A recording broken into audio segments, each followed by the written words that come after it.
Muy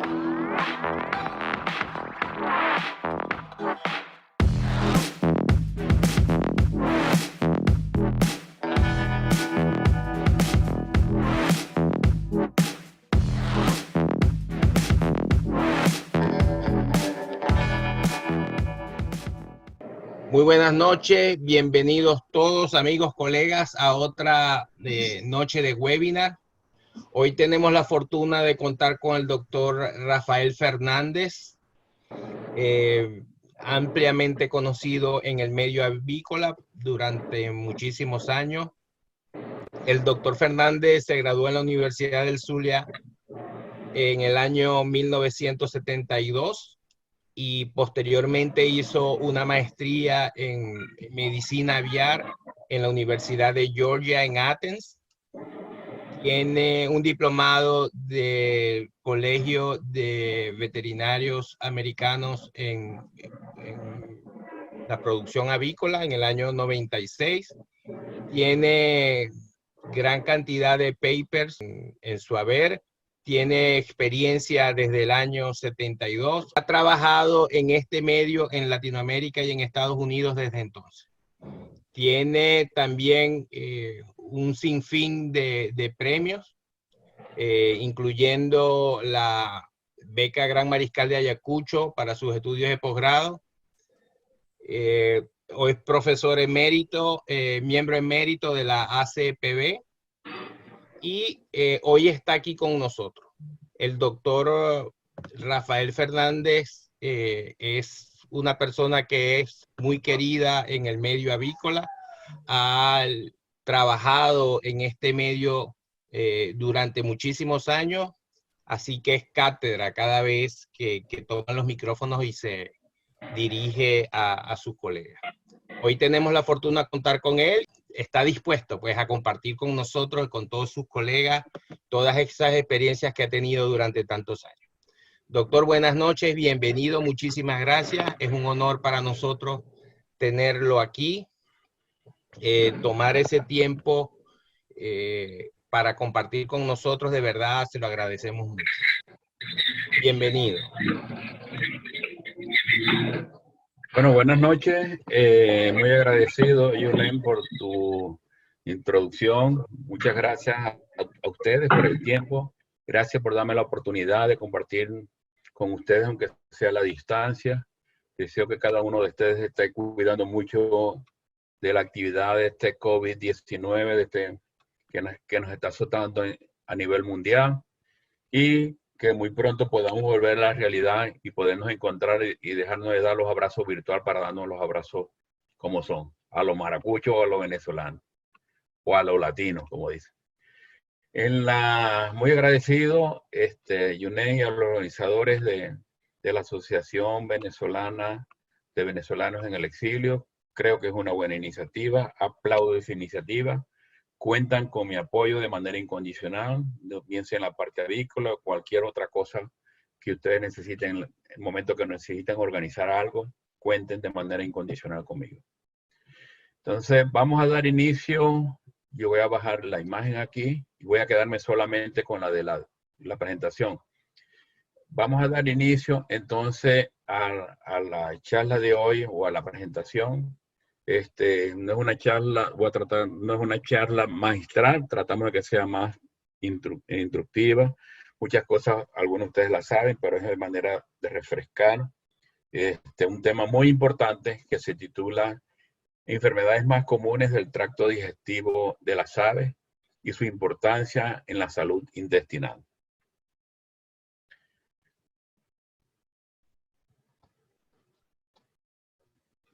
Ok. De manera de introducción podemos hablar un poco de que las granjas promedio siempre presentan durante las primeras 3 semanas un periodo tranquilo o de luna de miel en lo que es en la parte de producción y la parte de salud. Luego de los 21 días, 24 días comienzan los problemas, comienzan las mortalidades y comienzan los serios problemas en la avicultura, en las aves comerciales. Esos temas los vamos a ver relacionados respiratorio, digestivo, con inmunosupresión la próxima semana. De manera recordatoria, el tracto digestivo es un tubo, como ustedes lo ven. Desde que comienza en el pico y llega hasta la cloaca, es un tubo. Y que está recubierto por completo por células epiteliales del tipo enterocito. O sea, cumplen una función específica en el tracto intestinal. Está compuesto del pico, que es el contacto con el exterior, con el medio ambiente. Tiene luego el esófago, tiene el buche, tiene la molleja, tiene proventículo, etcétera, y ahí lo vamos a ver un poco más. Su absorción es selectiva de los nutrientes. Por ejemplo, nosotros sabemos, es un monogástrico, a pesar de que tiene buche, de que tiene proventículo, pero no actúan como estómago, o sea, no actúan como digestivos, no tiene dientes y por eso no pueden aprovechar bien lo que es la lignina. Aquí están algunas de las características anatomofuncionales de las aves. Es muy importante, ustedes pueden ver, acá tenemos el buche, que es un pH ácido de 5.5. En el proventículo de 2.5 a 3. En la molleja es de 2.5.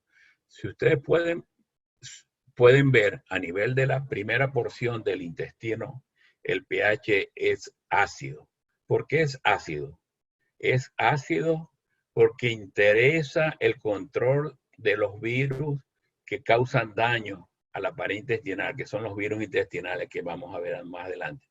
Porque las aves responden naturalmente al control de las salmonelas. Las salmonelas necesitan un pH básico por encima de 6 por las enterobacterias. Entonces ellas tratan de manera especial de esta primera parte del intestino hasta el duodeno de mantener un pH por debajo de 6 o inferior a 6, de manera de hacer un control fisiológico natural de estos agentes infecciosos. Claro, en el momento, como lo vamos a ver más adelante, que ocurre alguna ruptura de este equilibrio, entonces sí se nos van a producir los problemas de tipo sanitario. Entonces, una de las características anatomofisiológicas de los pollos o de las aves en general es que no tienen dientes. O sea, ustedes no pueden, o sea, nosotros los que trabajamos en avicultura estamos libres. Lo lamento por los que trabajan en pequeños animales, que si el gato lo mordió, que si el perro lo mordió, que si el caballo lo mordió, ¿ok? Los que trabajan en el mundo de los caballos también. Nosotros no tenemos ese problema. Nosotros lo que más nos puede hacer es que nos den un picotazo, que a mí me han dado varios, o un espuelazo, que también algunos gallos son bravos. Pero no tienen dientes y tienen la presencia de un pico. Tienen un paladar, no tienen paladar blanco, y el paladar duro es hendido, o sea, tiene una hendidura. O sea, es diferente a lo de las otras especies. Tiene la presencia del buche, que es donde ya vamos a ver comienza la digestión. Básicamente, presencia de proventículo y el estómago muscular. No tiene colon, pero sí presenta dos ciegos. Y el intestino es el órgano inmunológico más grande del ave. Esto es importante, porque así como nosotros vemos que el bovino o el perro o otros animales tienen ganglio linfático, el pollo, las aves no lo tienen. Las aves tienen a nivel de intestino, tienen unas placas de Peyes, tienen las tónsilas secal, tienen un sistema inmunológico asociado. Y esto es muy importante, porque anteriormente al intestino o al aparato digestivo de las aves, el único interés que se le mostraba era desde el punto de vista zootécnico, que era por la ganancia de peso. Pero luego hemos visto lo importante que es para el sistema inmunológico de la misma. Bueno, tenemos acá entonces, ¿cómo escondo esto? Ok, ¿cómo es la integridad intestinal? En cuanto a la integridad intestinal del ave, se me está congelando, no sé qué le está pasando a esto. Ok, en cuanto a la integridad intestinal, tenemos una barrera. La integridad intestinal es importante porque es una barrera biológica. Las células epiteliales que recubren el intestino sirven de barrera y evitan la entrada de los agentes infecciosos. Eso le llamamos los enterocitos. Las células epiteliales son células enterocitos. producen moco, que son células secretoras, y ese moco sirve para lubricar y sirve también como protector de la mucosa intestinal. Acuérdense, no es un epitelio cornificado, sino que es un epitelio que está expuesto. Tiene tejido asociado, que es inmunológico, que es lo que se conoce con el nombre de GALT. Ese tejido inmunológico asociado en intestino lo representan el vaso, lo representa el timo, lo representan las placas de Peyer, lo representan las tónsilas secales, que son los títulos, las placas de Peyer y los tónsilas secales donde mayor producción de inmunoglobulina IgA ocurre. Y como les dije al principio, es el sistema inmunológico más importante de la saga. O sea, nosotros contamos con una bolsa de Fabricio, que es de donde están los linfocitos inmaduros y de ahí migran al timo y otros migran al vaso, etc. Pero estos son el intestino, al final, si no está bien protegido, el sistema inmunológico va a sufrir. Y todas las vacunas que ustedes apliquen, difícilmente la B va a estar protegida. Entonces, la capa, ¿cuándo se compromete esta integridad intestinal? En primer lugar, cuando la capa de moco se degrada. Okay, esa secreción, ese brillo, esa parte que cubre el intestino, que cuando nosotros abrimos los intestinos vemos, si esa capa de moco se degrada, se compromete la integridad intestinal. Cuando las células epiteliales son destruidas por la razón que sea, bien sea mecánica, o por coccidia, o por virus, o por bacterias, como lo veremos más adelante. Cuando, por supuesto, la nutrición vascular se interrumpe, entonces no hay nada, no le llegan nutrientes operativos a las células intestinales. Cuando el sistema inmunológico es afectado. Todos estos cambios drásticos de la microflora llevan al uso excesivo de antibióticos, porque el ave se comienza a complicar con problemas de diarrea, con problemas respiratorios, o sea, un cuadro de septicemia, etc. Y se establece un cuadro de disbacteriosis, o sea, es un problema de tipo bacteriano, donde se pierde el equilibrio que existe en la flora normal. Como resultado de esta pérdida intestinal, tenemos que se produce un tránsito rápido y diarrea. Ya vamos a ver cómo es el tránsito rápido en las aves. Se afecta el crecimiento y la uniformidad del lote. Acá vemos un lote, un ave. Esto comúnmente lo vemos cuando las aves presentan problemas en el campo. Una ave bien desarrollada, una medianamente desarrollada y otra que parece que tuviera los 14 días o menos de 14 días. En cambio, la blanca parece que nos da la sensación de que estuviera una edad de 21 días o más. Entonces, esta pérdida de uniformidad impacta de manera muy importante los resultados económicos o zootécnicos esperados. ¿Cuáles son los agentes etiológicos que afectan la integridad intestinal? Desde el punto de vista de nosotros, ¿verdad? Desde el punto de vista de la medicina veterinaria tenemos los virus. Estos virus están los astrovirus, rotavirus, reovirus, coronavirus y adenovirus. Todos estos en asociación forman la enteritis viral, proventriculitis viral, y son culpables del síndrome del enanismo, que lo veremos más adelante. Esta condición como tal es muy importante en la avicultura y constantemente está causando serios problemas, impacto económico muy significativo en las operaciones avícolas. En el grupo de bacterias, igual que otras especies, tenemos las enterobacterias, especialmente Escherichia coli, tenemos la Salmonella, tenemos Clostridium, tenemos Campylobacter, Enterococcus, entre otras. Pues también tenemos otras más que están presentes.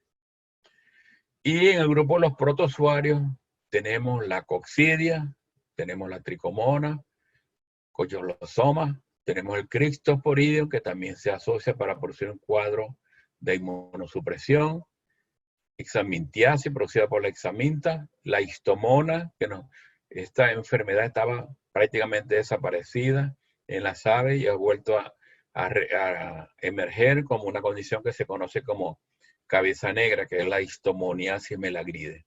O sea, todo el grupo de virus, bacterias y protozoarios, junto con el hongo, especialmente la Cándida albicans, producen una etiología muy complicada en el epitelio digestivo. Pero hoy en día también otros virus se han asociado. Tenemos el virus de la viruela aviar, tenemos el virus de la enfermedad de Newcastle, que se ha demostrado que tiene un tropismo por el tejido linfoide del intestino, los virus de la laringotraqueitis, el virus de la enfermedad de Marek. O sea, es un cuadro, el sistema digestivo es apetecido por todos los organismos patógenos que están en el medio ambiente. ¿Por qué? Porque es rico en células linfoides, es rico en tejido, es parte importante en el tejido inmunológico del ave. Vamos a comenzar entonces. ¿Cuál es la primera puerta de entrada al aparato digestivo? Tenemos el pico con la cavidad oral. El pico se puede condicionar en el caso de ponedora o de ave reproductora. Al primer día se le hace un pequeño corte, que esto es lo ideal, que no se toquen los cornetes. Porque si se tocan los cornetes producen una deformación. En el ave adulta le producen los botones que están acá abajo y eso compromete el consumo de alimentos y el retraso del ave. Lo ideal es que se haga de una manera muy delicada y que a las 13 semanas puede ocurrir una corrección del corte de pico. Les digo que hoy en día en Estados Unidos está prohibido el corte de pico ya de las aves. Se puede hacer al primer día de edad y lo hacen con una despicadora láser. Las compañías como Lion, que es una compañía famosa a nivel mundial en la producción de los equipos para cortar el pico, ya cerraron. Ya cerraron la producción porque el welfare, los responsables del bienestar animal han trabajado duro en eso. Entonces, pero este es el contacto directo con el medio ambiente. Entonces, el pico de en el pico pueden ocurrir muchos cambios. Entonces, ¿cuáles son las anormalías del pico? Aquí tenemos una anomalía primero a la izquierda. Tenemos una anomalía, ¿verdad? Que hay desarrollo irregular del segmento superior del pico, que puede ser de tipo congénito, puede ser por un corte del pico en sus etapas iniciales de vida. El de la derecha, vemos también que hay bastante laceración, tejido ulcerativo, en el tejido córneo del pico, y que puede estar relacionado por traumas. Los gallos pelean entre ellos como macho al fin, y se produce bastante daño, o lesiones aquí a nivel de los conductos glandulares, que pueden ser debido a varios agentes como vamos a ver ahora. En fin, en la cavidad bucal ocurren comienzan pues los primeros problemas. Antes de seguir, si acaso se me olvidó al final, ya que veo que esta es una diapositiva que me permitió su uso el doctor Pedro Villegas, quien fue mi profesor y tutor en la Universidad de Georgia. Yo quiero darle las gracias a los que permitieron que usara material de ellos, como el doctor Pedro Villegas, el doctor Guillermo Zavala de la Universidad de Georgia, el doctor Fred Hare, que fue de la Universidad de Alabama y ahora tiene su propio laboratorio, ya está retirado. Está también el doctor Francisco Peroso, que usted lo conoce, profesor de la Universidad del Zulia, el doctor Francisco Rojo, que fue compañero de trabajo también en Merial, quienes entre todos me permitieron el uso de material del que será mostrado en la tarde de hoy. Acá vemos lesiones en la cavidad bucal, continuamos, y acá tenemos lesiones, forma de diftérica en la mucosa bucal. Esta es la forma, la forma de viruela húmeda, ¿verdad? Que nos produce daño en la cavidad bucal, y es la forma de la viruela. Hay dos formas de viruela, la viruela húmeda y la viruela seca. La viruela seca es la que se presenta en el tejido cutáneo alrededor del ojo y en las crestas y en los barbillones. Esta produce alta mortalidad porque produce ahogamiento, asfixia de las aves, como acá, como esta que estamos viendo, una forma muy severa de viruela y que nos produce una mortalidad elevada a consecuencia de la asfixia o de dificultad respiratoria del ave. Pero tenemos también lesiones en la cavidad bucal causadas por las toxinas, por las micotoxinas. Y acá tenemos la T2, que tenemos cómo nos produce lesiones, nos produce quemaduras en la punta de la lengua, también a nivel del paladar, del paladar duro. Aquí logramos ver rápidamente, con un poquito más de imaginación, la hendidura palatina. Acá se ve mucho mejor la hendidura palatina en las aves. Y lesiones típicas de la T2, causadas por la T2. Nosotros en el campo lo que observamos generalmente es esto, cuando el problema está comenzando.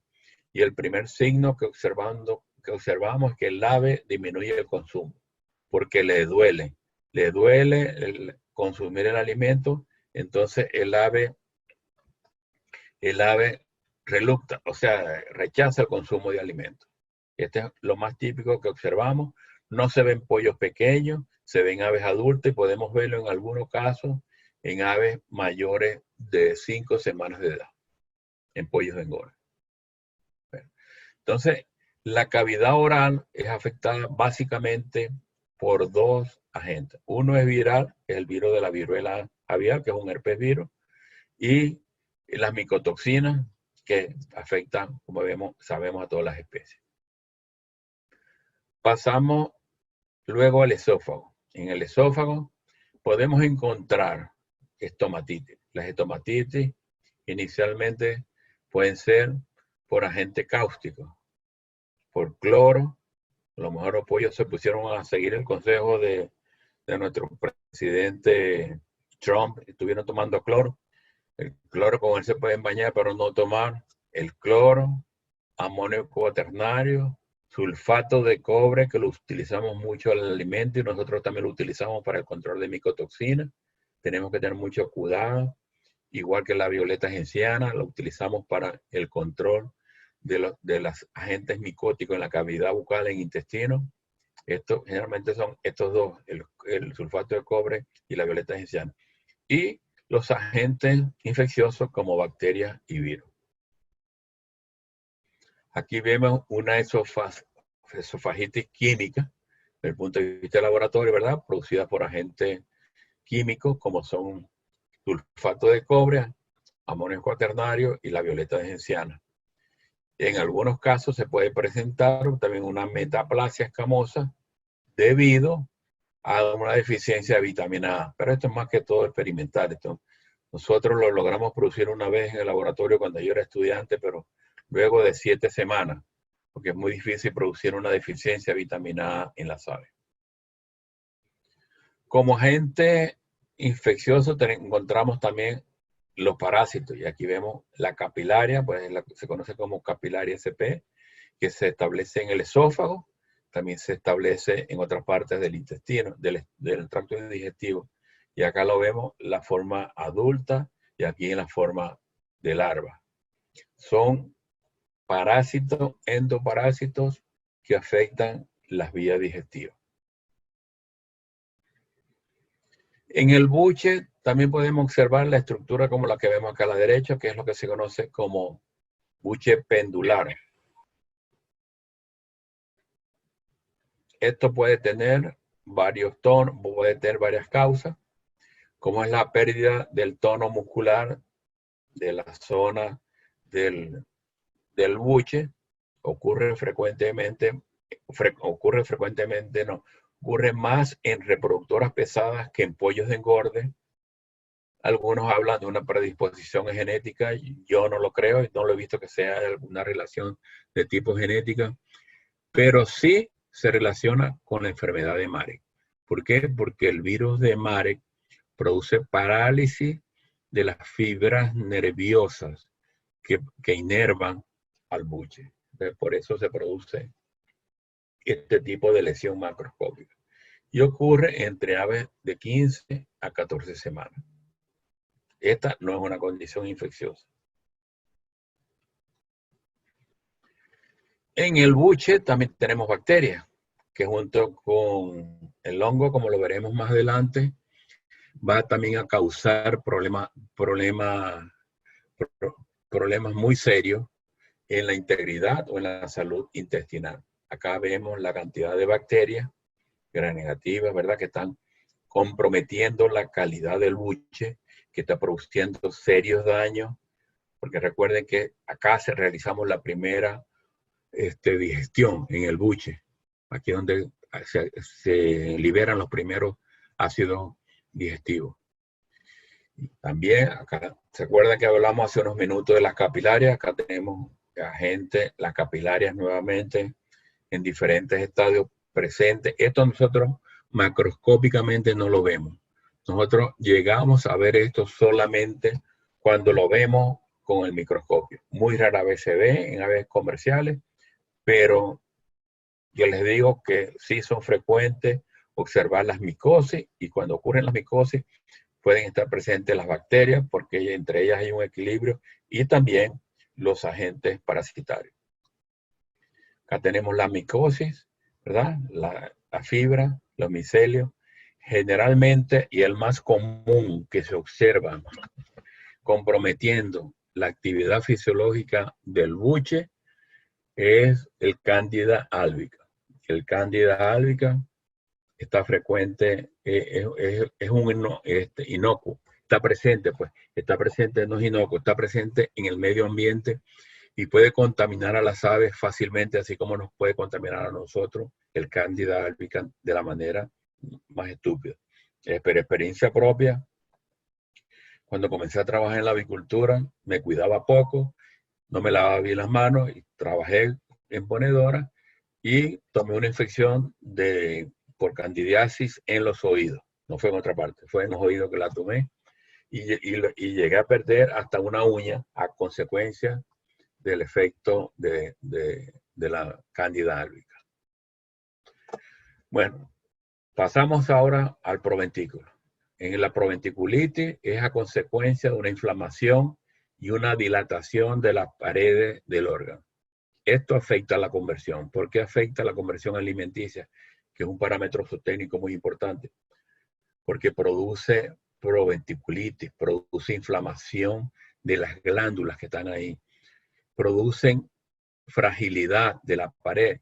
Y esta de la pared del proventículo, esta pared puede romperse fácilmente en la planta de proceso y causar contaminación de las aves en el rastro o en el matadero, como decimos nosotros, y producirnos descarte o descomiso de aves sanas por contaminación secundaria. Entonces, tenemos que tomar mucho en cuenta esta proventiculitis en las aves. Ahora, ¿por qué ocurre la proventiculitis? Tienen muchos orígenes. Tienen origen viral. Acá las vamos a ver. Tienen efecto de micotoxinas. Tienen efecto, consecuencias como las aminas biogénicas. Cuando utilizamos harina de pescado o utilizamos grasas mal procesadas y los niveles de peróxido son elevados, o cuando los inhibidores de trixina en la soya son elevados, ellos pueden producir daños de proventiculitis serios en las aves. Eso es muy frecuente en nuestras aves, en nuestros países, que dependemos de la importación de las materias primas, dependemos de la importación de soya y dependemos de la importación muchas veces de la grasa. Cuando utilizamos lo que llamamos en la nutrición de las aves el yellow grit, si nos viene de muy buena calidad, nos ganamos la lotería, pero también la podemos perder porque puede venir con niveles de peróxido, niveles de rancidad oxidativa elevada, que a pesar de que se le adicione producto antioxidantes, pueden causar problemas en la destrucción de la vitamina E en la dieta de las aves y producir un cuadro de encefalomalacia. Eso ocurre generalmente cuando los granos no son bien almacenados o cuando hay alta contaminación con grasa de mala calidad. Tenemos también los agentes infecciosos, como lo mencioné al principio, los reovirus, los adenovirus. Hay un adenovirus que produce este tipo de lesión, no es el adenovirus 4 que produce el hepatitis por cuerpo de inclusión. Los virus inductores de tumores, como los virus de Marek, el virus de la leucosis aviar, el virus de Newcastle, ¿Por qué el virus de Newcastle? Porque hemos descubierto últimamente que el genotipo 7 del virus de Newcastle tiene afinidad por el tejido linfoide y el proventículo es rico en linfoides, en células linfoides, en linfocitos. Entonces ataca allí. El virus de la influenza aviar y el virus del virnavirus y especialmente el virus de Gumboro. El virus de Gumboro también tiene afinidad. Hay unas cepas que son muy virulentas, lo vamos a ver la próxima semana, del virus de Gumboro, que producen destrucción de estos linfocitos que están presentes en el proventículo. La próxima semana les daré un poquito la historia del virus de Gumboro, cómo llegó a las aves y cómo se formó, porque es interesante cómo este virus, a consecuencia de un virus mal manejado, pudo haber se convirtió en patógeno para las aves. Y también tenemos el ácido ciclopiazónico, que el año pasado tuvimos muchos casos en Centroamérica que nos producía proventiculitis, y al principio pensábamos en todas estas causas anteriores y no pensábamos que era el ácido ciclopiazónico, que nos produce una proventiculitis muy manifiesta. Fíjense que prácticamente la molleja no se ve porque la molleja del proventículo está sumamente agrandado. Pasamos luego al proventículo, que es el estómago mecánico, que actúa como un triturador. Ahí tenemos, la estructura normal, aquí tenemos una glándula, la secreción, las papilas, ¿verdad? Y el comportamiento normal de un proventículo. Una proventiculitis, en el mismo proventículo podemos tener varios grados, ¿verdad? En el proventículo podemos tener varios grados de afectación, y aquí vemos que es el normal, que fue que les mencioné antes, una forma degenerativa. Los histopatólogos le dan varios grados: hemorrágica por la presencia de células sanguíneas, linfocítica y linfohemorrágica. Todas estas 4 o 5 últimas están asociadas con la presencia de tumores en el proventículo. En el proventículo, al igual que en la molleja, como lo vamos a ver más adelante, conseguimos un parásito que se llama tetrámeres. En ocasiones se consigue, es en aves de traspatios, las que son criadas en el patio. No en aves comerciales, difícilmente, porque no están en contacto con el ambiente natural. Quizás hoy en día, cuando ya se comienza a ver aves, las aves orgánicas, queremos producir orgánica, volvamos a ver este tipo de agentes. Yo lo he logrado ver en un par de ocasiones solamente en gallos de pelea. Bueno, no vamos a llamarlos gallos de pelea. Hoy en día se le llama aves de ornamento, porque las personas o el Comité de Bienestar Animal tampoco quiere que utilicemos ese nombre. Entonces aquí vemos los diferentes grados de los tetrámeres, cómo presentan y cómo destruyen la continuidad y la estructura glandular del proventículo.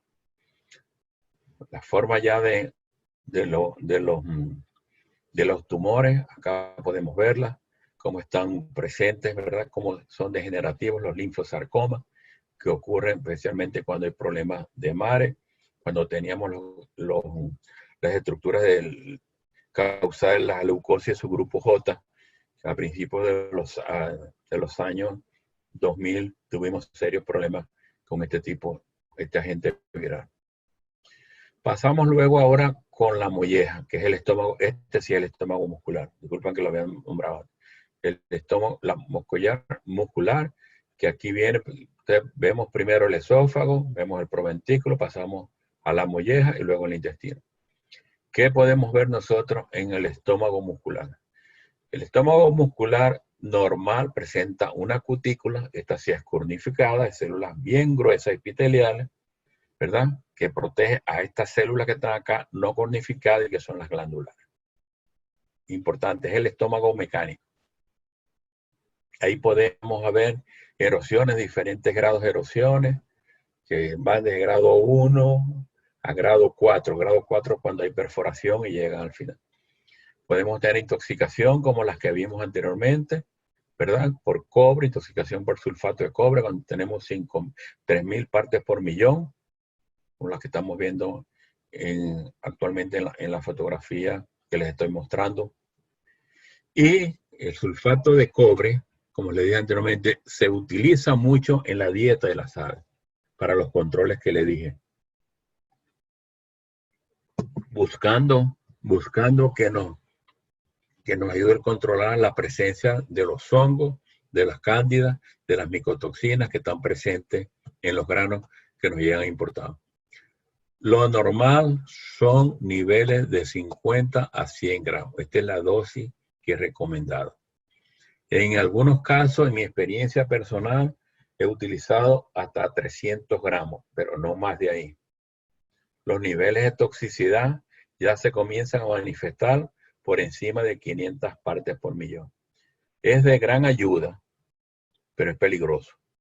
Nosotros lo podemos ver en el alimento mezclado porque lo observamos de color como pequeños granos azul. Aquí se ve de verde, pero se ven como pequeños granos azul, especialmente cuando tenemos la presentación en harina, no cuando tenemos el pellet, sino cuando lo tenemos en forma de harina, la presentación del alimento. ¿Qué otros agentes potenciales podemos nosotros considerar como daños potenciales en la molleja?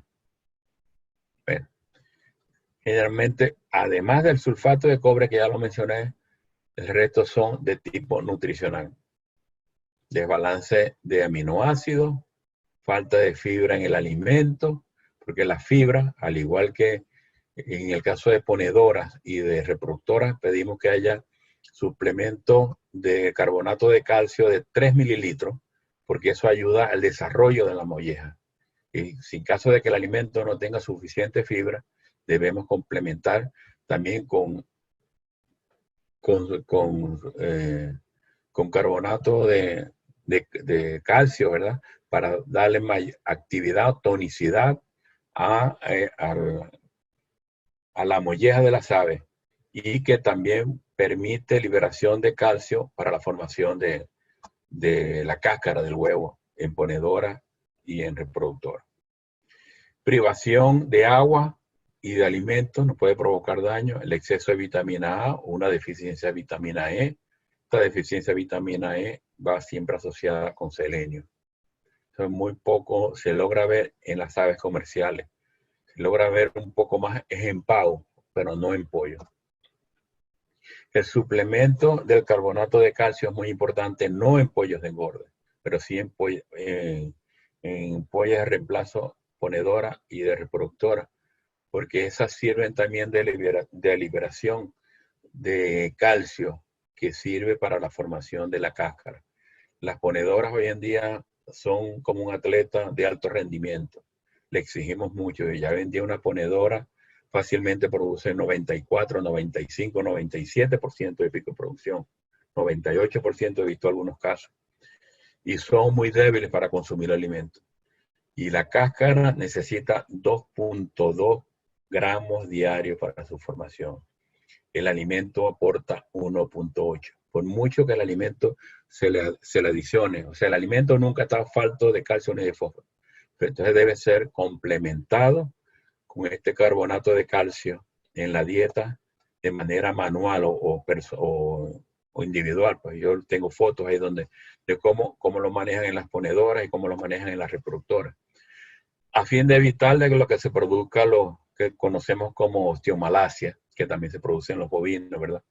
Acá se presenta también. Entonces es muy importante el nivel de calcio y de fósforo en la dieta para producir el daño, para prevenir el daño de la producción de huevo, el daño en los huesos y el daño en la pared intestinal. Recuerden que el calcio, el fósforo, igual que el potasio, son elementos importantes para la transmisión nerviosa.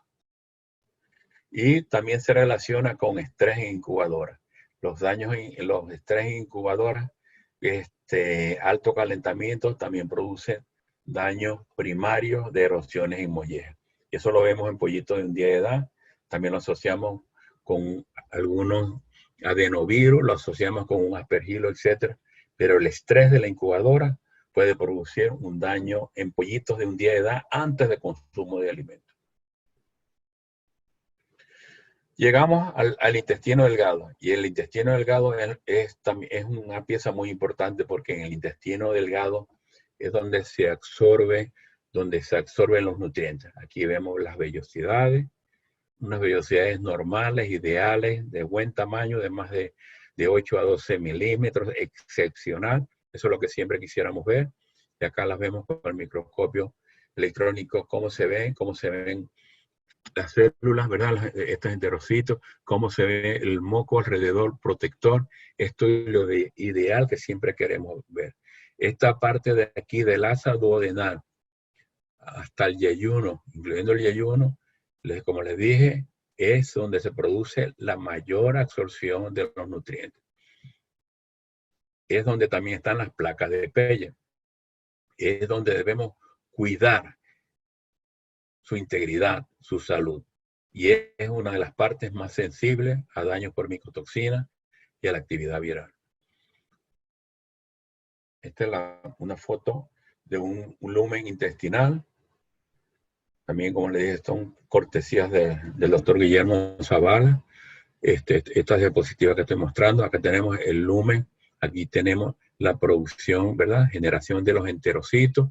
Tenemos donde ocurre la digestión y la absorción y la secreción de este moco. Esto es lo normal que debe ocurrir, lo ideal, lo que siempre esperamos que ocurra en las aves. Acá tenemos los diferentes tipos de células, los enterocitos, las células caliciformes, las células que producen también con actividad glandular, y las criptas, que es el lugar ideal para las coccidias, etc. Esto es muy importante, que esta integridad intestinal no sea alterada. Es muy frágil, son fácilmente afectadas no solamente por agentes infecciosos, sino también por agentes mecánicos y ambientales. La secreción de mucosa, aquí lo vemos, acá lo estamos viendo, esto es moco que ustedes ven acá en el lumen. Esto es importante para la protección de estas células intestinales. Hay producción agua, lubricante, hay protección contra ácidos, la pexina, enzima digestiva, bacterias, y es productor de la inmunoglobulina IgA. Acuérdense que esta es la responsable de la inmunidad de tipo celular. Y en el sistema digestivo, la inmunoglobulina IgA, el sistema digestivo es responsable del 70% de la producción de esta inmunoglobulina. Esto es importante para la protección contra los virus respiratorios, especialmente contra el virus de la bronquitis aviar, que es un coronavirus. Nuevamente, lo normal, lo que siempre quisiéramos ver, la estructura normal y la estructura como la mucosa actúa como una barrera natural. Qué perfectos son. Acá ya comenzamos a ver las anomalías, ¿verdad? Comenzamos a ver estas estructuras negras a nivel de proventículo, esto les voy a contar una historia. Cuando estas estructuras ya las comencé a ver, sospechamos de todos los agentes infecciosos que estuvimos hablando y la estuvimos buscando, y se nos hizo, como decir, crónico en una integración avícola. Se nos hizo crónico. Y en verdad, no teníamos idea qué pudiéramos estarnos causando. Revisando, no conseguimos ningún agente patológico, ningún agente infeccioso, pero comenzamos, ¿se acuerdan que les nombré el estrés de incubadora? La temperatura normal de la incubadora es 101 grados Fahrenheit. Cuando esta temperatura sube y en algunos momentos llega hasta 103 grados Fahrenheit, nos producía este tipo de daño. Como nosotros no sabíamos, fuimos bajando de medio grado hasta que llegamos a estabilizarla a 101 grados Fahrenheit. Esto no es fácil lograr, porque cuando trabajamos con incubadoras de etapa única es mucho más fácil, que son las nuevas. Pero la mayoría de las integraciones tienen etapa múltiple. O sea que los huevos se cargan varias veces y es más difícil controlar la temperatura. Pero cuando observen, los que trabajamos en agricultura, este tipo de decisión, presten atención a la temperatura de la incubadora. que se está subiendo de 101 grados Fahrenheit. Acá vemos un intestino, ¿verdad? Poco desarrollo intestinal. Cuando tenemos poco desarrollo intestinal, tenemos poca ganancia de peso. Es que tenemos el saco vitelino, que es como decir el calostro del bovino o del cerdo. Este debe ser absorbido en los primeros 4 días de vida. Ahí esto es rico en las inmunoglobulinas, esto es rico en los anticuerpos maternales, están ahí. Es la primera inmunidad que recibe el ave, es la primera protección. Aunque usted aplique una vacuna el primer día de edad, esa no da inmunidad inmediata. Eso le va a crear la inmunidad activa a partir del 3.º o 4.º día. O sea, necesitamos que esta inmunidad pasiva o esta inmunidad protectora se establezca en las aves antes de que ocurra la inmunidad de tipo activa, producto de las vacunas que aplicamos el día 1. Las enteritis específicas pueden tener varias causas. Acá vemos un desprendimiento, una mucosa intestinal, ya vamos a ver otra foto más avanzada. Cuando vemos esto decimos, tenemos un problema de enteritis y es inespecífico, porque no podemos saber a qué se debe. Una de las causas es el tránsito rápido. ¿En qué consiste el tránsito rápido? Las excreciones pierden su forma normal. Vamos a ver más adelante. Son excretas bien formadas con una capa de ácido úrico blanquecino en su tope. Se observa también alimento indigerido y las heces logran mostrar, son acuosas y llegan a mostrar un color amarillento anaranjado. ¿Por qué este color amarillo anaranjado? Porque trae resto de la mucosa intestinal. O sea que ocurre el desprendimiento de la mucosa intestinal.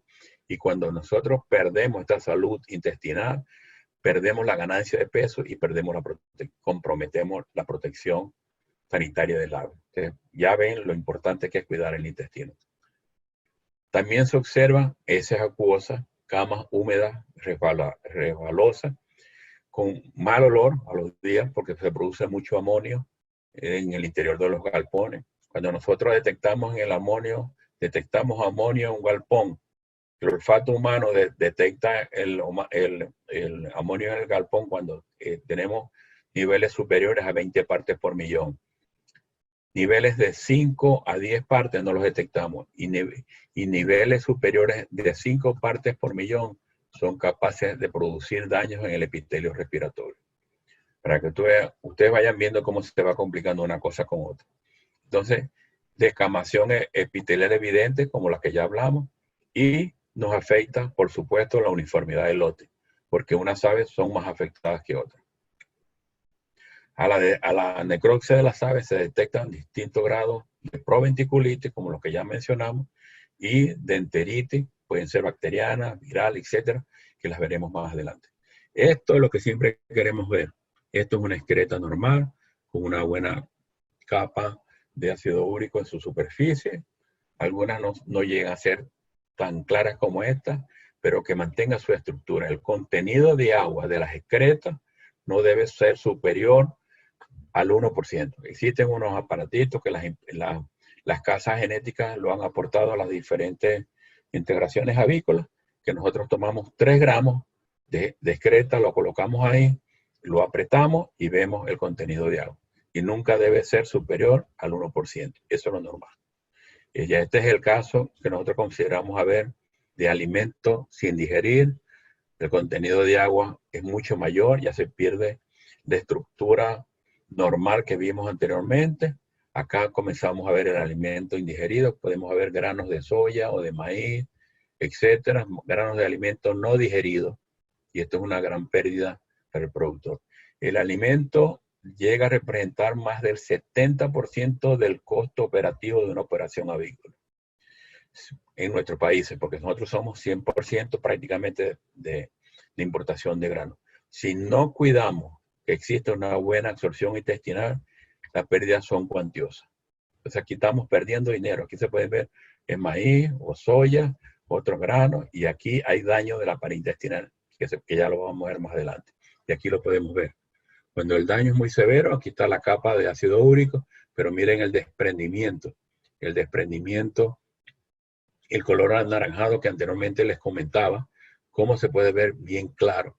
Al principio Cuando se comenzó a aprender estos casos, la gente lo confundía con que si era coccidiosis de tipo aciarbulina. Por supuesto que puede estar una coccidiosis ahí presente, pero lo primario es un tránsito rápido con descamación epitelial a consecuencia de un agente que puede ser infeccioso o no infeccioso, como lo hemos estado mencionando. Otra foto más grave, acá vemos ya con sangre, ¿verdad? Que pudiera estar relacionada con otros agentes virales. Tenemos la presencia de micotoxinas, que no podemos dejarla a un lado. Nos producen pérdida del equilibrio. Pérdida del equilibrio intestinal. En el intestino hay equilibrio entre células, bacterias, sobre virus y sobre hongo. Cuando nosotros discriminadamente aplicamos un tratamiento contra bacterias, podemos producir un problema de tipo de pérdida del equilibrio y se nos establece un problema de tipo viral o un problema de tipo micótico. Entonces, por eso que cuando es muy severo que nosotros aplicamos en las pollitas pequeñas o en los pollos primeros, los primeros días de vida, tenemos que aplicar, porque no tenemos otra alternativa, tratamiento con antibióticos. Posteriormente aplicamos productos a base de prebióticos o probióticos, que hoy no los vamos a tratar acá, pero que son importantes para mantener y recuperar la integridad intestinal. Esto puede estar asociado con problemas de calidad de materia prima, ya lo mencionamos anteriormente, de grasa, de soya, etc. No es solamente, y todo esto le abre la puerta a que se establezcan los agentes infecciosos, como tenemos enteritis de tipo bacteriana, como los productores de toxinas, la enterotoxigénicas, como la Escherichia coli, los clostridios, las campylobacter. Hay muchos problemas hoy en día a nivel del rastro, a nivel de descomiso. Entonces le está prestando mucho atención por la salud pública del Campylobacter jejuni, que puede estar siendo un contaminante, al igual que la salmonela y otros agentes oportunistas. Todos estos son de los más comunes agentes bacterianos que pueden estar presentes contaminando o comprometiendo la salud intestinal. Otros más, acá tenemos, miren los daños como producen la destrucción de la pared. Acá la vemos lo que debe ser una pared normal. Aquí ya entran las paredes, infiltran, rompen esta barrera, entran y aquí producen el daño. Pierden la estructura, se pierde la estructura como tal y comienzan a producirse, a presentarse células inflamatorias en el tejido epitelial y también en el subtejido. Tenemos pues los clostridios, causantes de la enteritis necrótica, como el Clostridium perfringens, el Clostridium colinum, que produce en la otra enteritis en las ponedoras, en reproductoras pesadas, están presentes también en las gallinas, en las ponedoras comerciales, en faisanes, codornices, todos los tipos. O sea que la enteritis ulcerativa, que la que tenemos en este caso, la enteritis ulcerativa puede afectar a todas las especies aviares domésticas que tenemos en nuestro medio. También tenemos la enteritis necrótica, ¿verdad? Que es el Clostridium botulino. Aquí vemos los daños, fíjense cómo es muy invasor. Fíjense que los daños que nos está produciendo, cómo se perdió la integridad intestinal que estábamos viendo anteriormente de un clostridio.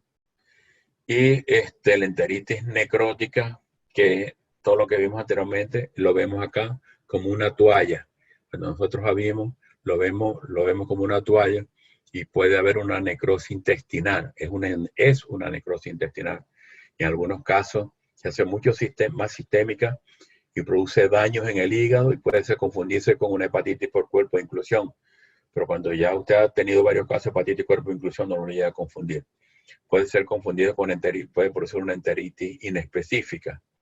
Acá también, y puede asociarse con coccidiosis. Entonces a veces la gente dice, ¿quién le abrió el camino a quién? ¿O fue la coccidiosis que produjo el primer daño y entró luego el clostridio? ¿O fue el clostridio que le abrió la puerta de entrada?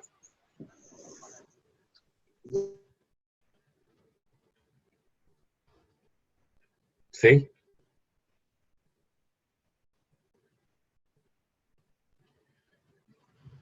Ok, puede ser el Clostridium que le abrió a la bacteria o la bacteria que le abrió al protozoario. Aquí tenemos un caso de duodenitis ulcerativa en ponedoras. En los pollos más que todo ocurre en la necrótica. En ponedora en jaula es que ocurre más que todo en la forma ulcerativa. La necrótica es producida por el Clostridium perfringens. Toxinas que sabemos como el alfa y beta. Se asocia con, como mencioné anteriormente, con coxida y con micotoxina o también otros subproductos de origen animal que le permiten la entrada a este clostridio que está en el medio ambiente y que solamente espera, es un agente oportunista, esperando la oportunidad para él expresarse. O unos parásitos, los parásitos como las tenias y los ácaros son muy frecuentes en nuestras aves, en las aves de ciclo largo, en ponedoras y en aves reproductoras. En mi experiencia, cuando yo consigo parásitos como ascaris o tenias, muy rara vez, en pollos de engorde a las 5 semanas lo asocio más con problemas de inmunosupresión, porque ahí por ninguna razón debe presentarse. Una disbacteriosis, todo esto, y también granos pequeños, duros y calidad de los granos o de las materias primas que estamos asociando, que estamos utilizando. O sea, hay una interrelación, interactúan entre los agentes infecciosos con los agentes mecánicos, el ambiente y la nutrición. Y para nosotros en avicultura, la nutrición es muy importante por lo que les dije anteriormente. Porque cada vez las conversiones, las ganancias de peso, somos más exigentes. Anteriormente un pollo se producía en 49 días y pesaba 1.800. Hoy en día se produce en menos tiempo y pesa 2.200 kg, 2.400 kg a los 39 días de vida. O sea, hemos disminuido una semana de edad y hemos ganado peso. No es por hormonas, no es por nada de eso. Es por cuestiones de que hemos trabajado en la genética, porque hemos trabajado en la nutrición. Este es un ejemplo de una disbacteriosis, producto de agentes infecciosos a nivel de intestino, pero para esto tenemos que hacer un estudio, ¿verdad? Microscopio. Nosotros así cuando a necrosis no podemos decir esto es de origen bacteriano. No, nosotros podemos sospechar, pero tenemos que hacer un cultivo, pero a veces no podemos esperar un tratamiento, no podemos esperar los resultados del laboratorio, porque nosotros no trabajamos con pollos experimentales, nosotros trabajamos con pollos comerciales y tenemos que dar una solución. Si por historia clínica nosotros sabemos que son frecuentes los problemas de tipo nutricional, procedemos entonces a aplicar un tratamiento mientras nos llega el resultado del laboratorio. Entonces tenemos dos tipos de la enteritis necrótica, producida por el Clostridium perfringens, todos los daños que nos produce, de lo que hemos estado hablando, y las otras disbacteriosis, que son bacterias inespecíficas. Todo esto es un cuadro, es una ciencia. Conocer lo que es la integridad intestinal es una ciencia y es muy importante para nosotros, los clínicos de campo, conocer su origen y saber cómo abordarla. En la enteritis necrótica pueden ser de varios tipos. Tenemos las moderadas. En algunos casos se produce esta pérdida visible, como la estamos viendo acá, de la continuidad intestinal. Se notan algunas úlceras. Cuando hemos tenido casos muy severos, y algunos de los que ustedes están presentes lo pueden decir, hemos observado este tipo de lesiones y en algunos casos más serios todavía, ¿verdad? Pues hemos observado daños necrotizantes de las tónsilas fecales y de las placas de Pella, porque son virus. El virus de Newcastle, como les dije anteriormente, genotipo 7, tiene una afinidad por el tejido linfoide. Entonces, otro grado de la enteritis necrotizante puede formar pseudomembrana, puede estar asociada con otros tipos de gérmenes, pero generalmente son clostridios, los clostridios que están presentes. No podemos dejar en los problemas intestinales, los problemas que hablamos al principio, de los problemas causados por toxinas o agentes virales, ¿verdad? Aquí están produciendo también cómo afectan la integridad intestinal. No solamente el tóxico se quedó arriba en el proventículo o en la molleja causando daño, o en el buche, sino también nos llega a nivel de la vellosidad intestinal. Tenemos intoxicaciones por sodio. Esto lo hemos observado en algunas ocasiones. Y si ustedes observan, los testículos de las aves forman edema. En pollos de engorde de 7 semanas o de 6 semanas, a nivel de los testículos se forma edema. Esto es cuando ocurre alta intoxicación por sodio. Y también en aves pequeñas nos produce alta mortalidad, diarrea acuosa, ascitis y este edema testicular hasta en aves jóvenes. Y en un momento determinado puede ser confundido con un cuadro viral, una condición infecciosa de tipo viral. Acá vemos el edema testicular, fíjense cómo a los 10 días cómo produce el daño, el testículo. Y también tenemos intoxicaciones por calcio que puede ocurrir en el tracto digestivo y a nivel nivel del corazón, formando algo que llamamos como gota, los uratos a nivel de intestino. Esto puede ser a consecuencia de exceso de calcio o puede ser porque el ave no consume el agua que debe consumir. Cuando hay deprivación, o sea, cuando hay disminución del consumo de agua, tiende a ocurrir lo que estamos observando acá también. Vamos a hablar ahora de las lesiones de tipo viral. Entre las lesiones de tipo viral, igual pueden producir diferentes daños. Hay una condición que desde hace años nos afecta, lo conocemos con el nombre del síndrome de enanismo. ¿Por qué es el síndrome? Porque no hemos conseguido un solo agente que esté comprometido en él. Hay varios agentes comprometidos. Producen el síndrome del enanismo, el de la mala absorción, asociado con reovirus, el tránsito rápido que ya mencionamos. Hubo un incremento dramático del año 2003 al 2006. Sin embargo, todavía siguen presentándose casos en algunos lugares muy severos, y cuando hacemos rotación forzada, cuando no damos el descanso a los galpones de un lote de pollo para otro, nos ocurre retraso en el crecimiento, retraso en el consumo de alimentos, pérdida de la uniformidad, hay incremento en la conversión alimenticia y baja ganancia de peso diario. Nos produce tristeza, diarrea, hígado pequeño, intestinos pequeños, pared intestinal muy delgada que podemos prácticamente ver a través de ella, y nos produce enteropatía cística. Esto es importante porque ya lo vamos a ver también. A veces creemos que la vemos a nivel de después de los 21 días, pero lo vamos a ver a edad más temprana.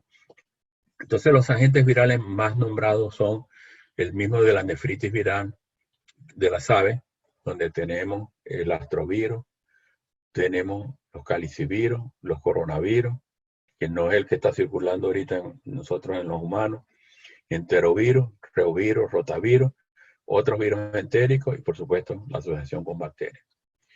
Estos virus intestinales afectan durante las primeras 3 semanas de vida. Y por eso es de gran importancia eso de que les hablé al principio, de mantener un pH ácido, porque eso es una de las maneras de controlar esta presencia, esta población de agentes virales durante las primeras semanas de vida, 3 semanas de vida. Genera grandes pérdidas económicas, nos producen impactos muy serios en los índices zootécnicos, nos produce alta mortalidad, descarte, descomiso a nivel de las plantas de proceso y elevado conversión alimenticia, uso de antibióticos. Los signos clínicos son estos que les hablaba. Se ve la pared intestinal, se ve diarrea, se puede ver diarrea, pérdida en el tamaño del hígado, agrandamiento de la vesícula biliar. Luego problemas de emplume, que decimos que mal emplume, lo asociamos también con reovirus y puede ser asociado con reovirus, pero estos virus en general, no solamente el reovirus, sino los otros que hemos estado hablando. Y hay un retardo en el crecimiento. Nosotros el peso de la primera semana esperamos siempre estar entre 180 y 200 gramos. Y en la segunda semana esperamos estar por encima de 900 gramos. Si ustedes pueden ver, esta comparativa, este pollo tiene 1 semana de atraso. Y son prácticamente la misma edad. Y aquí lo vemos también en el desarrollo. El peso de la primera semana son 180 gramos a 200 gramos. El peso del primer día son 40, 45 gramos. Y siempre esperamos que el pollo 4.2 veces el peso a los 7 días. Esos son los nuevos parámetros de la línea genética. O sea, si son 40 por 4, 4.2, estamos hablando de 180 mínimo. Y este mismo pollito ya se nos quedó.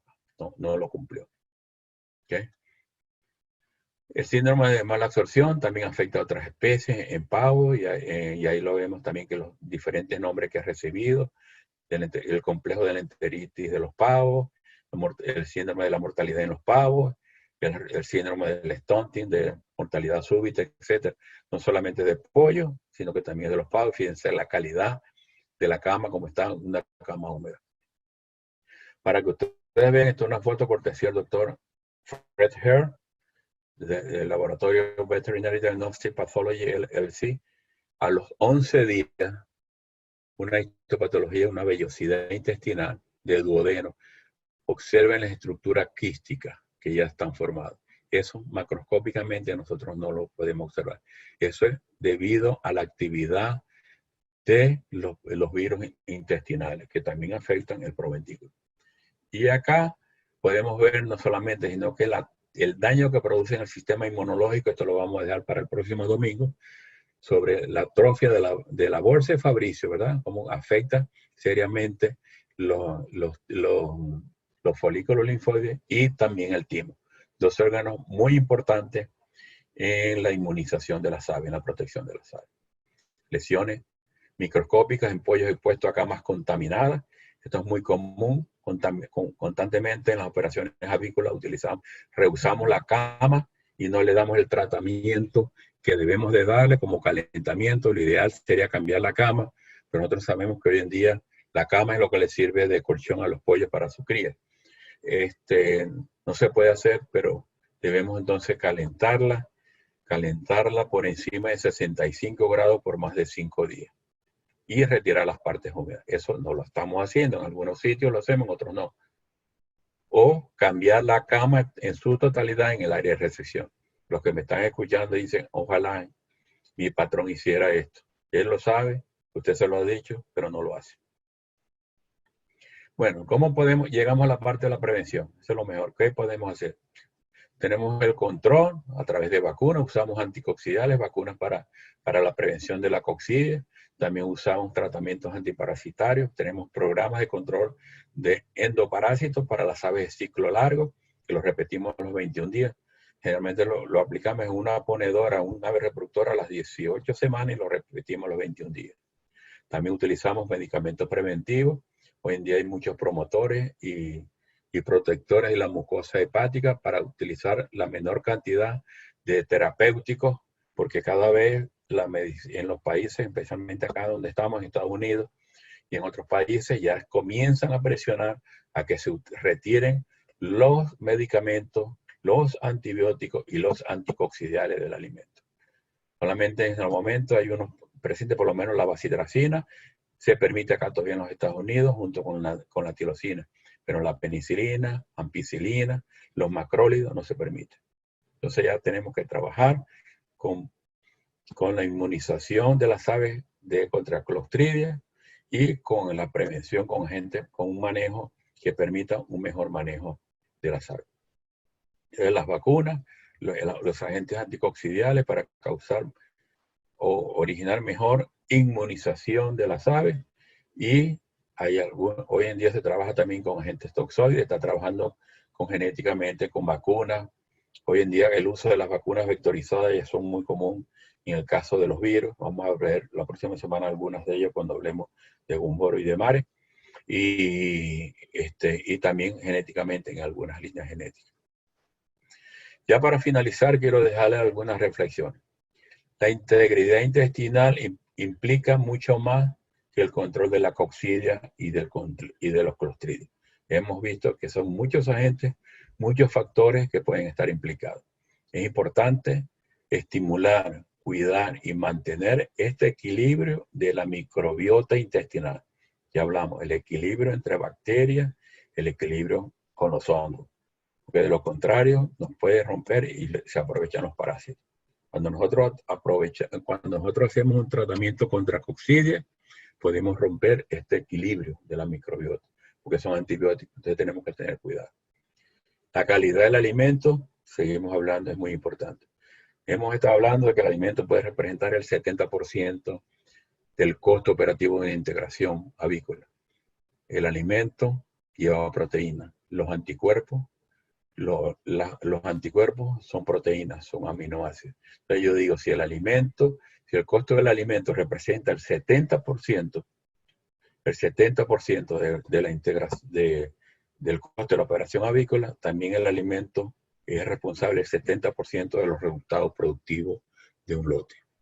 Entonces tenemos que usar el sentido común, trabajar en equipo para que podamos obtener los resultados esperados. Acá un pequeño recuerdo de nuestra tierra.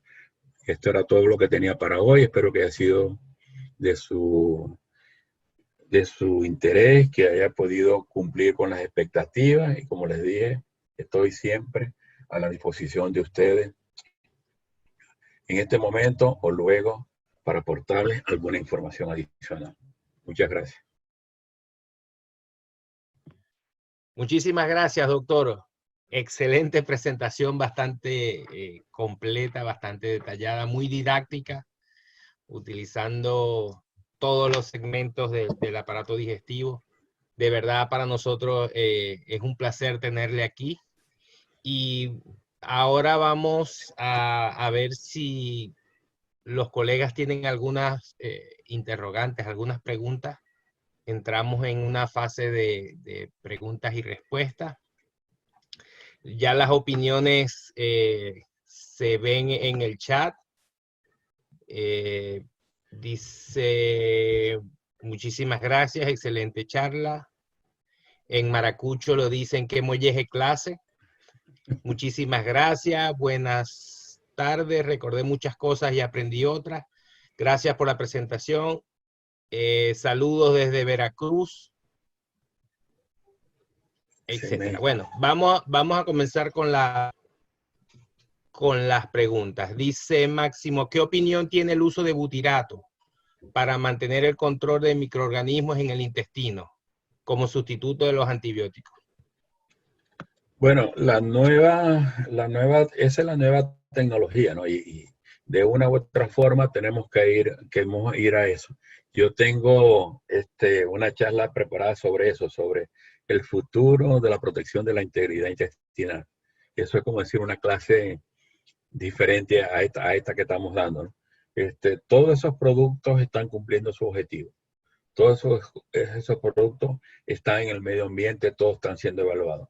Yo no tengo una experiencia para decir este producto es mejor que el otro, pero el interés y el objetivo de estar presente, todos los probióticos, prebióticos y todo otro, a mí me han estado llegando mucha información últimamente que la estoy estudiando y en algunos lugares, algunas empresas en las que yo asesoro en América Latina ya están haciendo algunos estudios, pero yo confío que el futuro sea hacia allá.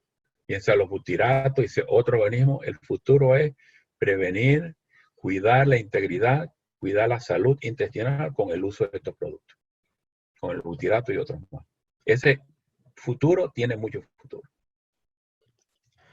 Ok, el doctor Eric García dice, en el caso del buche penduloso se puede determinar la causa más precisa y se prueban muchas cosas, pero ¿algún tratamiento recomendado por usted?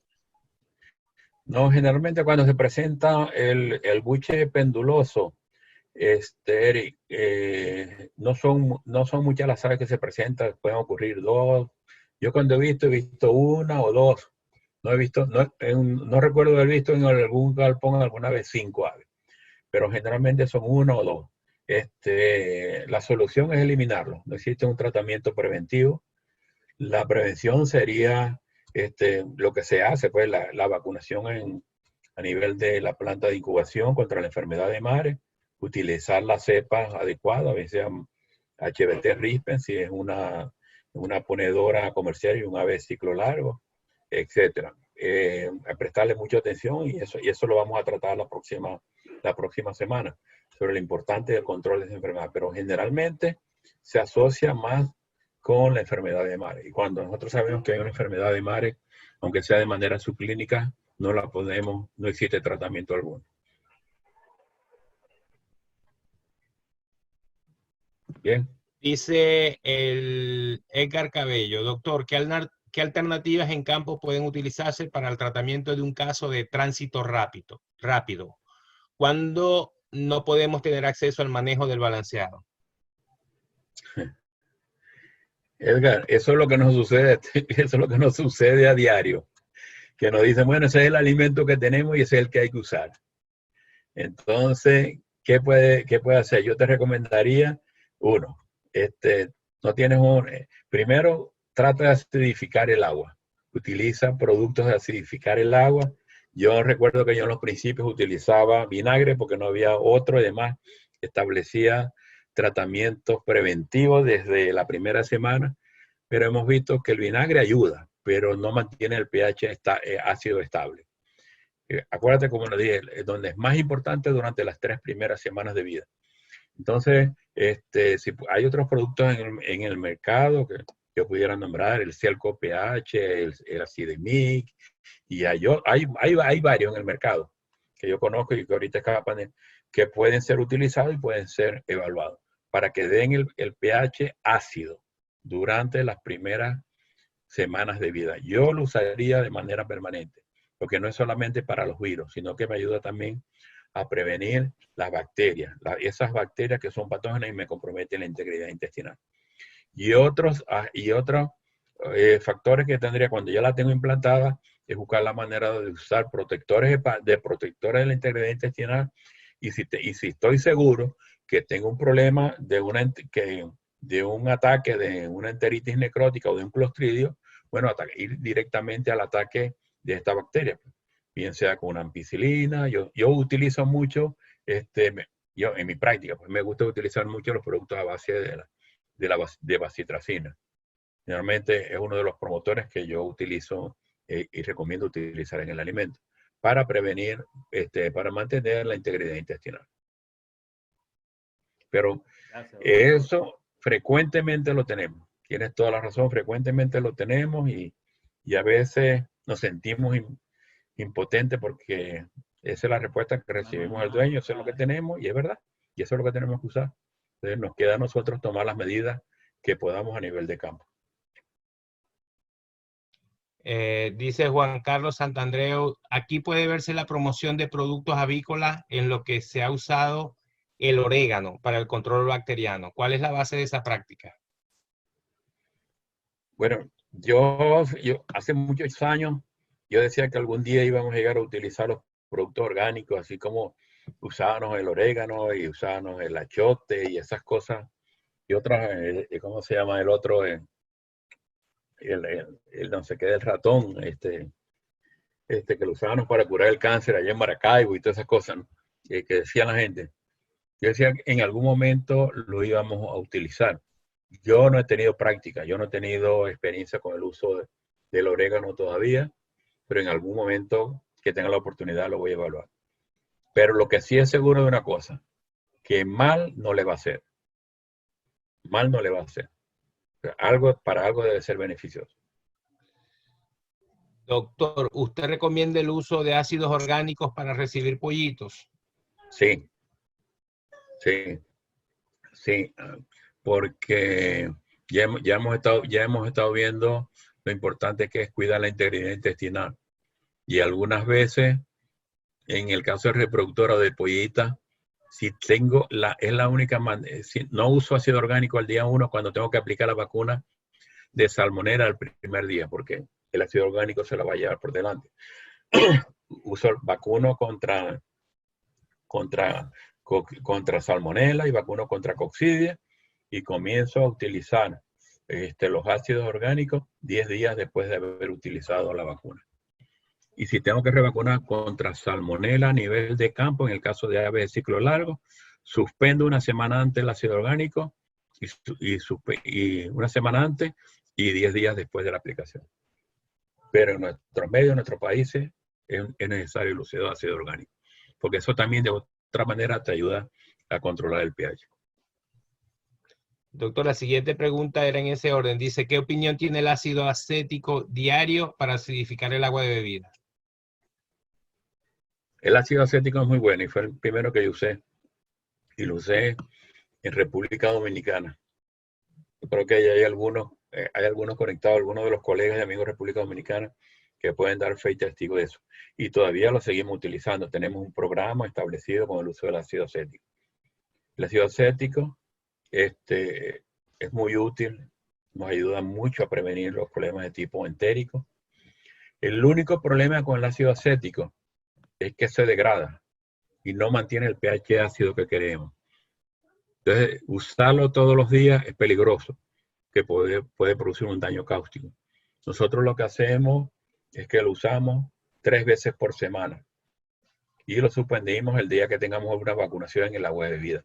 Si la vacunación es en aerosol, no importa, si la podemos usar. Pero no utilizarla todos los días, porque recuérdense que eso es como si usted tomara vinagre todos los días así puro. Si usted una ensalada y le agrega vinagre y le agrega más de la cuenta, después siente en la boca que algo cáustico. Ese mismo efecto va a sentir en la pared intestinal, de los pollos. Eso me ha sucedido en experiencias previas con estos productos que le estoy hablando que son acidificantes del agua. Que digo, mantengan un pH no menos de 4.5 y cuando lo han utilizado y han bajado a 3, porque algunos de los de la casa comercial les recomendó que lo bajaran a 3.5, ha producido un daño cáustico en las gallinas. Y después las gallinas se rechaza a entrar al nidal a poner, porque se le quema la cola. Entonces, sí tiene sus efectos, pero no recomendaría su uso todos los días. Recomendaría, si acaso que quiere usar ácido acético, utilícelo 3 veces por semana. Excelente. Doctor José Leonardo Quintero pregunta, ¿habló usted de hacer desparasitaciones en gallinas ponedoras a las 18 semanas?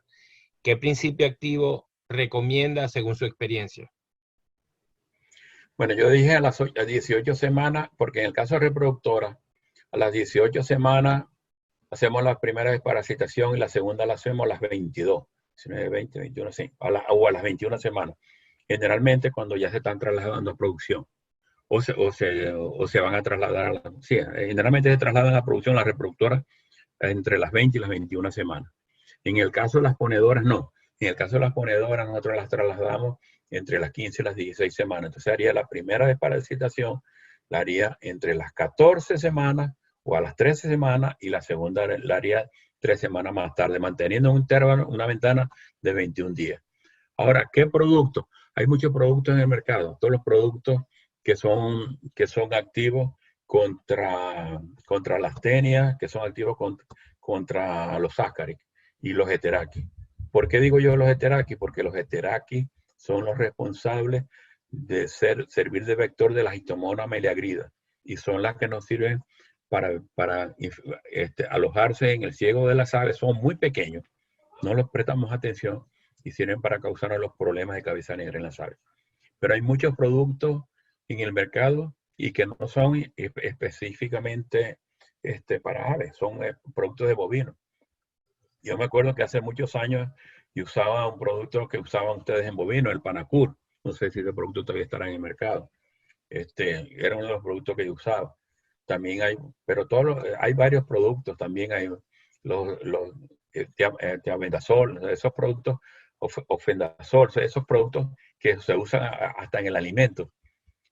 La ivermectina también sirve para esto.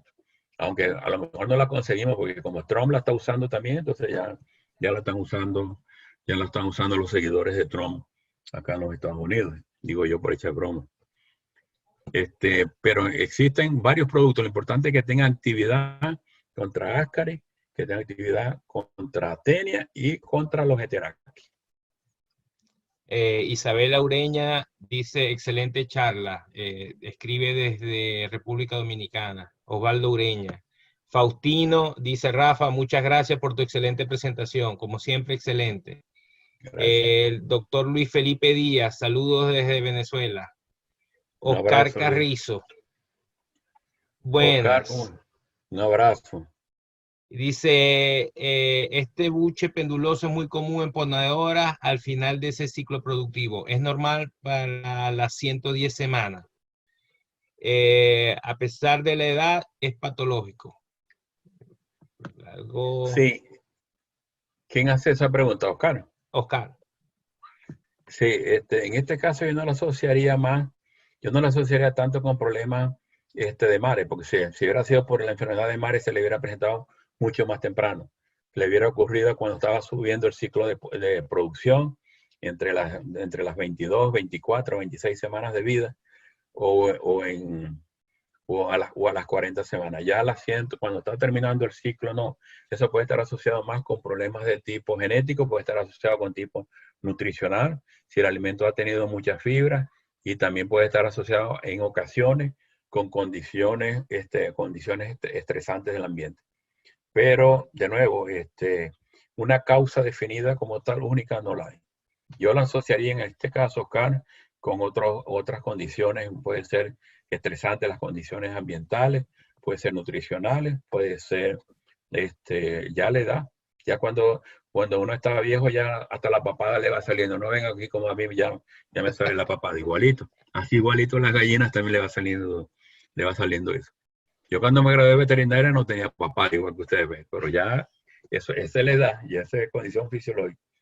No, entonces yo creo, Oscar, que eso puede estar asociado a varias cosas que pueden estar en conjunto comprometiendo eso. Pero lo que hay que ver es que no exista una gran cantidad. Si son 2, 3 gallinas, 4 gallinas, ya no, Que haga sopa. Así es, hacer la sopa. Si son 3 gallinas, que haga sopa. Y me invita a la próxima vez que vaya a Maracaibo una sopa de eso. Hay otra pregunta, dice, ¿qué rango de pH debe tener las primeras 3 semanas? El rango de las primeras 3 semanas y en total del epitelio durante todo el ciclo que yo recomiendo es entre 4.5 a 6. 4.5 a 6, no subir de 6, porque por encima de 6 crecen las salmonelas, crecen las enterobacterias y permiten la proliferación de virus.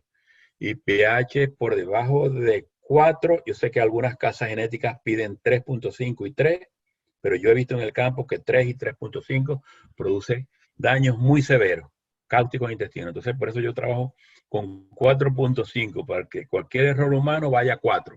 Todavía estoy en los márgenes de producción. De 4.5 a 6. Ese es el margen que yo recomiendo para trabajar. Y dice, ¿hasta qué pH recomienda bajar sin que se afecte el uso de los biológicos? Cuando de los biológicos que se administran como en el agua.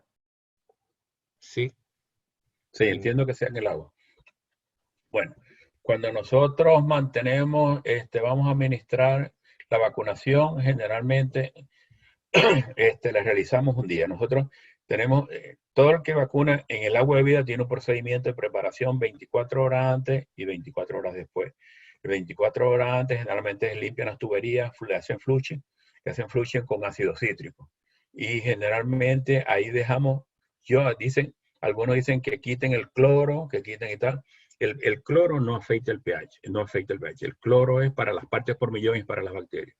El cloro, si nosotros vacunamos el agua y el cloro tiene una parte por millón, eso no afecta la actividad del virus. O sea, si usted quiere, si usted le tiene miedo al agua que está rico en coliformes fecales, no le retire el cloro, deje una parte y vacunen el agua. Si está vacunando contra Gumboro, ese es un virus muy estable, usted no lo elimina fácilmente.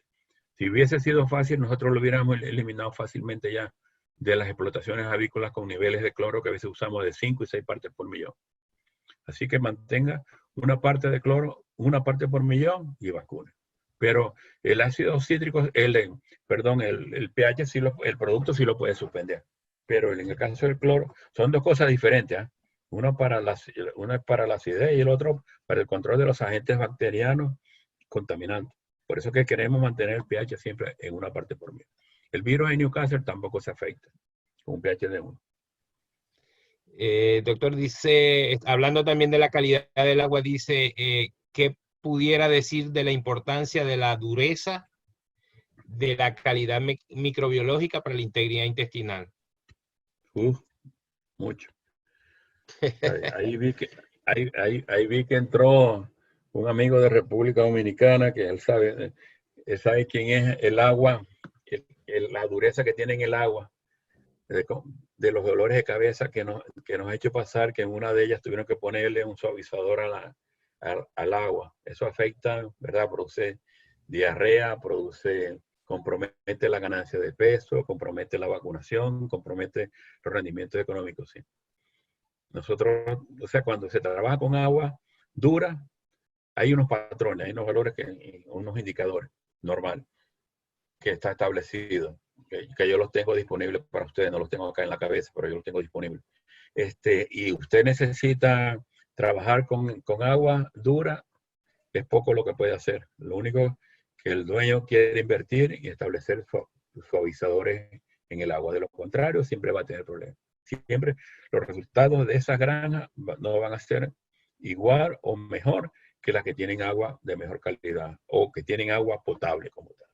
Las aguas duras afectan la ganancia de peso, comprometen la integridad intestinal. Bueno, dice, muchas gracias, agradecido. San Pablo o San Carlos Pablo dice, excelente Rafa, como siempre, excelente charla. Mauricio dice, el uso del aceite de orégano me ha dado excelentes resultados en el control de lesiones leves por Eimeria tenella y Clostridius. Escribe desde Ecuador. Como preventivo es excelente. Bueno, doctor, ya no veo. En el caso de la coccidia, de la tenela y eso, lo mejor preventivo es que no rompa la pared intestinal y utilice productos anticoccidiales, porque las tenelas son unos ositos que son duros de combate y producen daño y alta mortalidad. No olvidemos, está bien para cuidar la integridad que use el orégano, pero tenemos que atacar también las coccidias con productos anticoccidiales o con el uso de la vacuna. Doctor, la última pregunta, ya no tenemos preguntas en el chat. Le quería preguntar sobre la normativa que están usando aquí en los Estados Unidos para el uso de anticoccidiales y antibióticos. Entiendo que cada vez son menos los antibióticos que son aprobados. ¿Qué recomendaciones nos da para eso en el sentido de hay pocas opciones cuando en realidad se tiene que utilizar antibióticos? ¿Qué recomendaciones nos da en ese sentido? Es interesante. Acá en Estados Unidos, verdad que estamos con las manos amarradas. Acá el 100% de los pollos son vacunados contra coccidia al primer día de edad en la incubadora, en aerosol. El 100% de los pollos, por muchas razones. Primero, para evitar el uso de antibióticos que vaya al humano. Y segundo, más que todo por eso, para evitar. Y segundo, tratando de buscar una protección intestinal. ¿Qué es lo que pasa con eso? Que nosotros vacunamos contra coccidia, pero descuidamos las bacterias que están en el ambiente.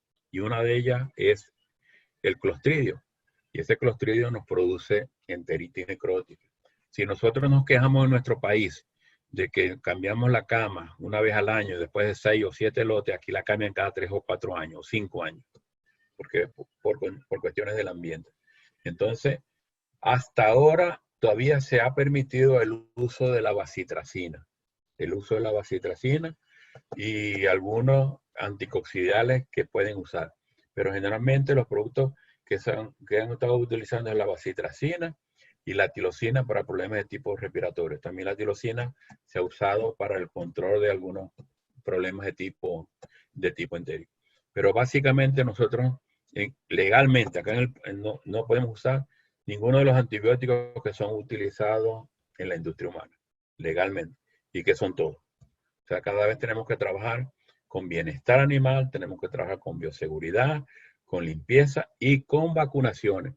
Por eso cada día la idea es, el objetivo es, el futuro que ya es presente, es tratar de lograr la máxima protección en la incubadora al día 1, antes que el pollito vaya al campo. Algunos los vacunan, hoy en día hay unas técnicas que vacunan al primer día, lo dejan en la incubadora 48 horas, como lo estuvieran criando, y luego lo llevan al campo, para que esas vacunas vayan protegiendo adecuadamente a las aves.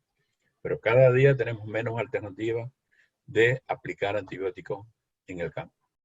Y así va a ser también en nuestros países. Y en algunos ya está hecho. Yo sé que en algunos sitios usamos derivados de cloranfenicol, de nitrofurano y cosas de eso, y furaltadona, pero eso legalmente ninguna farmacopea lo permite. Bueno, Otra excelente, pregunta. excelente, gracias. Ya no tenemos preguntas. Délida dice felicitaciones. Gracias, Delida. Muchísimas gracias, doctor. Todos los comentarios son excelentes. Se cumplió la meta. Recuerda que usted me dijo, bueno, esperamos al inicio que la gente esté satisfecha. Todos salieron satisfechos. Y Bueno. muchísimas gracias. Le dejo unos minutos para que se despida de los colegas, no sin antes decirle que el próximo jueves estaremos por esta misma vía con el doctor Francisco Peroso hablando de Newcastle, y el próximo domingo estará nuevamente el doctor Fernández hablando de enfermedades inmunosupresoras. Así que síganos por las redes sociales, y doctor, le damos unos minutos para que se despida de sus colegas. Bueno, para mí, muchas gracias por el tiempo, muchas gracias por la atención, muchas gracias por esas expresiones de cariño, de aprecio, que yo sé que así la sienten. Mira, es mutuo, yo para ustedes. A ustedes los conozco, la mayoría personalmente, he compartido con ustedes y agradezco infinitamente este tiempo. Agradezco también a los doctores que mencioné anteriormente, que gracias a ellos utilicé mucho material de ellos para apoyo en la charla de hoy. Los invito a que, bueno, cualquier cosa que ustedes necesiten de mí, me pueden escribir. Me gusta más que me escriban por correo porque no soy muy cibernético. Cuando me vayan a escribir, me envíenme alguna consulta por correo, y yo en la próxima charla voy a poner el correo mío abajo para que lo tengan, y lo que tengan en el chat me avisan: Rafael, te estoy enviando por correo, por email, algunas preguntas. Cuenten conmigo. Yo creo en que hay que ayudar a formar la generación del futuro y del presente, que ya lo tenemos acá. Ustedes son las generaciones futuras. Ustedes son el presente. Ya no como antes, que tenemos las facilidades que algunos tuvimos de salir a estudiar en el exterior por diversas razones. Cada vez eso es más complejo, cada vez es más difícil. Pero entonces este tipo de medios que hoy en día contamos, vamos a aprovecharlo y vamos a estudiar, vamos a leer, y cuenten conmigo en lo que yo les pueda ayudar. Les agradezco un montón todo el tiempo y sigan contando conmigo. Muchas gracias. Les deseo que pasen una feliz noche.